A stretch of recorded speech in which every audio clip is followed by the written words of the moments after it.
Welcome to the next edition of War Story Wednesdays. Today, I want to talk about a cement pond. This next case really could be a candidate for the Darwin Awards.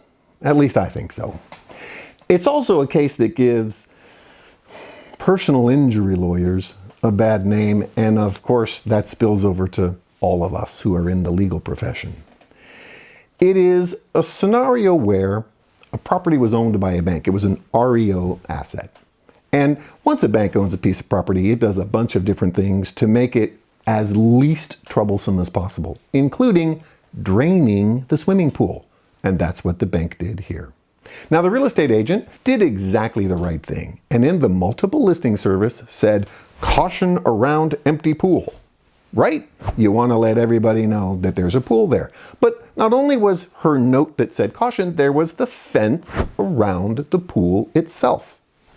Turns out that a buyer went to go inspect the property who actually was in the pool construction business, and in his deposition said he knew to be careful when walking around the edge of the pool.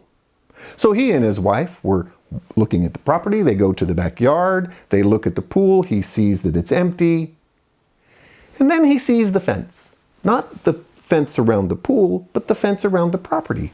And he wants to know if anybody can see the pool from the other side of the fence. So he stands on the diving board to get a better look. And the base of the diving board breaks. And he goes in to the empty pool. And he really did suffer some serious injuries. And then he sued the real estate broker for failing to warn about the dangerous condition of the empty pool. Actually, his lawsuit said that it was the real estate agent's problem because the agent had failed to warn about the dangerous condition of the diving board, because it was the thing that broke that caused him to fall into the pool. Turns out that the real estate agent had had a pool inspector come in and look at the pool.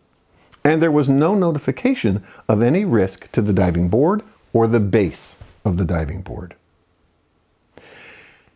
The buyer lost at a motion for summary judgment brought by the real estate agent, and this lawyer appealed. Not only on behalf of the buyer, but on behalf of the buyer's wife, who had sued for loss of consortium. The buyer and his wife lost the case because there was no notice of a defective condition, and he assumed the risk of stepping on the diving board, not to test the board, but to look over the fence. One does not use a diving board to do that, said the Court of Appeal. With respect to the loss of consortium claim, I would suggest that this is a couple that shouldn't breed. I'll see you next week.